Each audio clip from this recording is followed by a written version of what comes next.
dan ada banyak sangat skop. Dan apa nasihat saya sekarang, cuba untuk jangan lepaskan ataupun langsung tak ambil tahu tentang perubahan ni. Sebab saya tengok banyak lagi orang yang selesa dengan cara kerja yang lama, selesa dengan um, apa tu, slow lane, selesa dalam slow lane, which is banyak tools-tools yang digunakan dan SOP ataupun working system yang dia buat tu masih lagi lambat sebab dia tak involve AI dalam dia punya gerak kerja.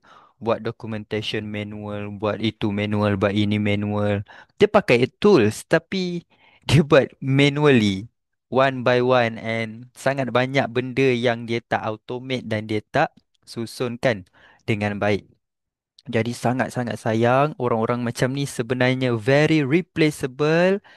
Itu memang satu ayat yang agak kasar sedikit ataupun hard truth yang kita kena dengar.